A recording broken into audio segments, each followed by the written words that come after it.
Hello everybody, it's Kenesha the Creator here, and I'm here to give my review on Stars Align, the animal, I say animal, stupid me, anime original movie. Sorry, that keeps happening for some weird reason, my flesh keeps doing it. I don't know why though, why does it keep doing it? It's moving for some reason. Let me stop that. How do you stop this darn thing? Darn it, still moving. Darn it, how do you turn this darn thing? Make it stop.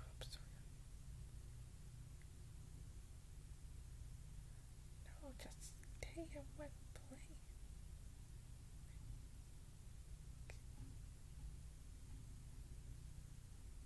Dang it. Guys, give me a sec. Maybe if I just make it stay, please.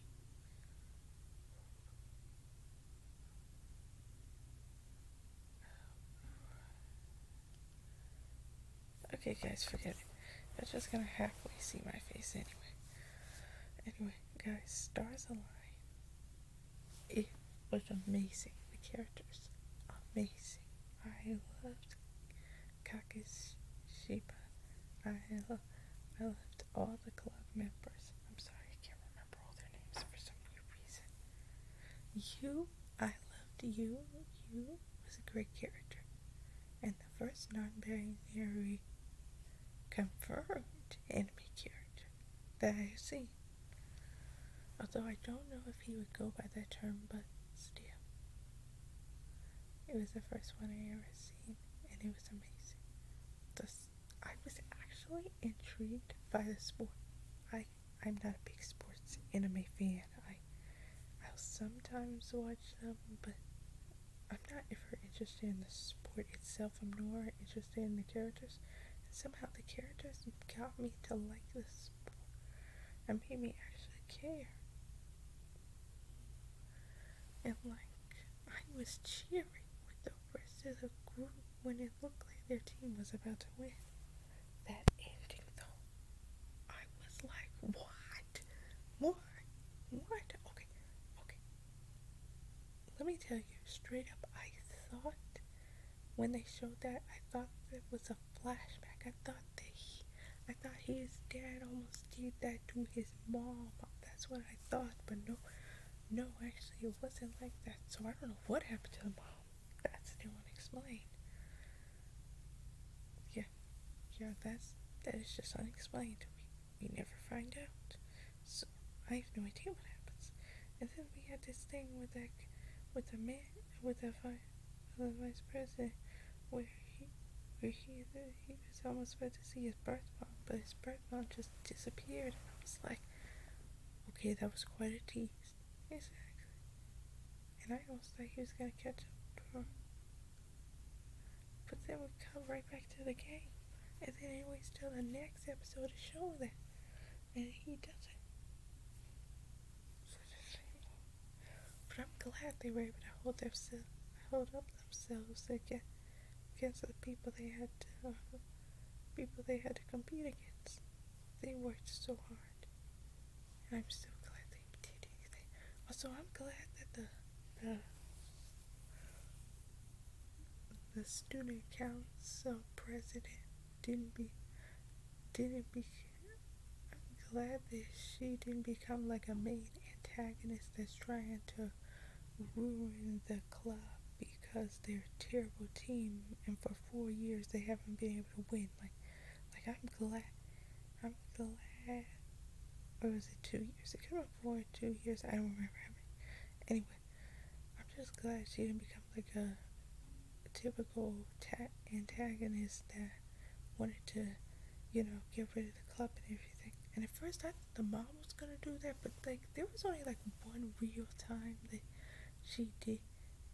There was only like 2 times that she did that, and really they weren't even really that big of deals because they still could go back to the club was still, the club was still available, so they could still go back to the club. They weren't disbanded effective immediately or anything. So I'm glad they did not go that route. I'm so sad there was on 12 episodes instead of 24 episodes.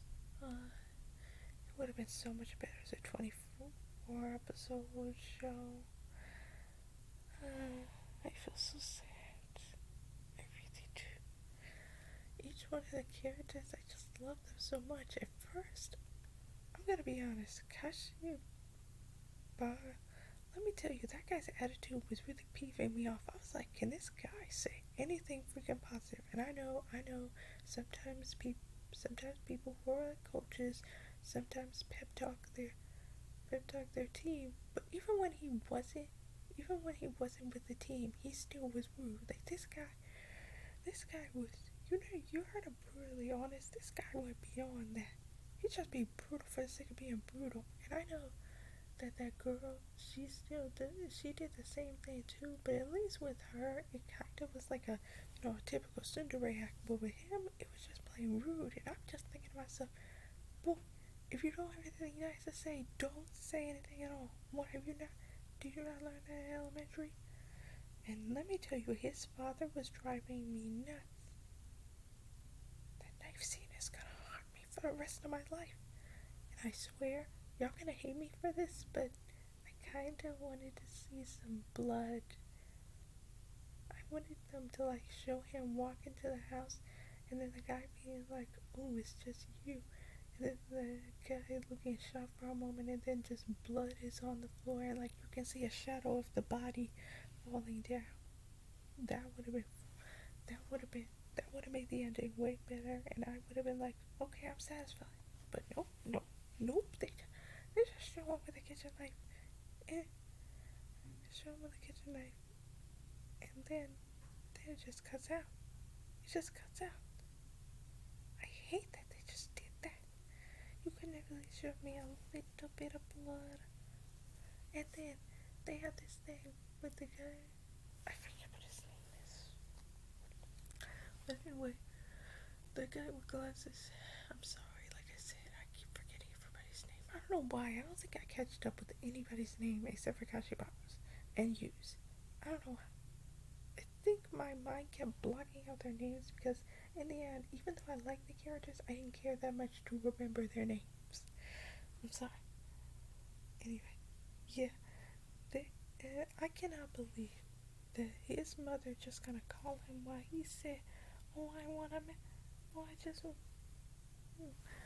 actually wanna match in the tournament." And then she's like, "Oh yeah, that's great. Whatever makes you happy." And then she's like, "Well, now I'm divorcing your father, so I don't have to deal with you anymore because I hate you." And I'm like, woman, you're not reading the mood at all. Like, at all. What the freak? How could you say that to your son? Like, what messed up system of your brain is they working at? Oh, and by the way, so, let me tell you, that guy's mother, at least I think his name was Sho. If that was the wrong name, let me know. I'm sorry, I'm not looking it up. Not this time. Anyway, that guy's mother is messed up. Like, that guy's mother is messed up.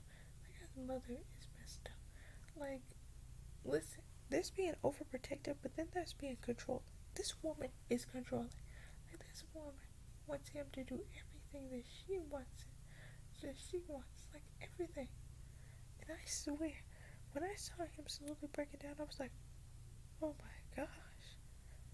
Does she do this often? And then what I heard from the teammates that this happens way too often, and the father barely does anything. I'm just like, okay, that's just sad. Please don't suffer anymore. But then he was like, I'll be okay. Hey, I'm done with that. And then I'm like, okay, let's see. And then when she calls, he actually is like, nope, I ain't dealing with that, and just put his phone away. And I'm like, oh, thank goodness. I was so worried that something really bad would happen. The ending still happened though. I'm still not prepared to face that ending. Because kitchen knife, house, and still want to see the blood. I really gotta get over it. I'm sorry. I'm sorry, I'm pretty sure I'm probably the only one who watched Stars Align and was like, oh man, it ended in a cliffhanger, and it was the worst way to end in a cliffhanger anyway. I really hope that they'd be able to get enough that they could be able to make a season 2, because I really want a season 2. I really desperately want a season 2. And I bet many other people who are fans of Stars Align really want a season 2. Anyway, it was a really good anime. I really enjoyed it. It had lots of good characters. It actually made me interested in the sport, which is a rarity. Normally, I don't care about the sport. Like I said, I'm not a big sports anime fan. I watch some sports anime, but not really big ones. Like Haikyuu or, excuse me, Haikyuu or Kuroko no Basket. I'm not into those. I mean, I did watch Haikyuu, don't get me wrong. I just really did not care about it that much. Now, I did watch Free, but I feel like that's more just fan service than it is a sports anime. Even though it does really show the strong feelings of swimming. But anyway, yeah. I love Stars Align. 10 out of 10. Definitely would recommend y'all gotta watch Stars Align. If y'all haven't watched Stars Align, like this friend group is amazing.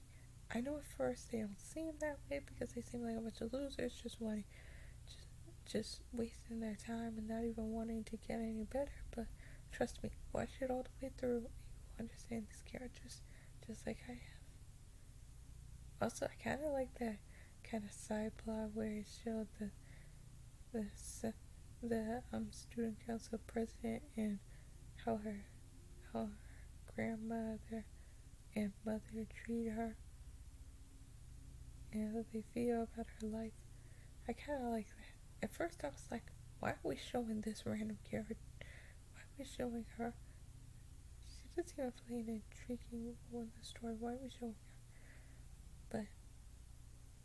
But they showed her anyway, and I will admit, her story was kind of cute.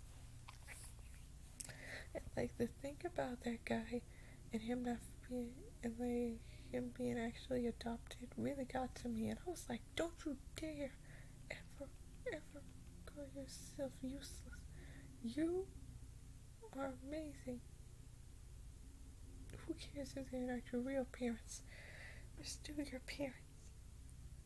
They may not be your birth parents, but they still raised you. They still love you and they adore everything that happens. And I loved it. The pairings, I didn't think I'd like it that much, but the moments between the pairs was actually genuinely cute and it actually made really good moments. It's just pure love.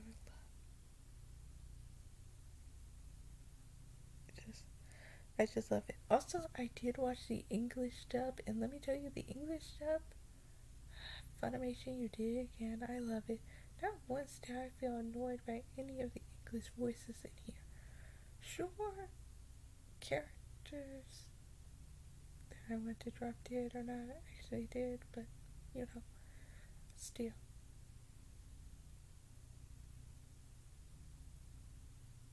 It's just. Oh, anyway, this anime is truly amazing. And to anyone who hasn't watched it, please watch it. I just can't believe this was an anime original. It's truly beautiful what people can make. Bye. Please like, comment, and subscribe.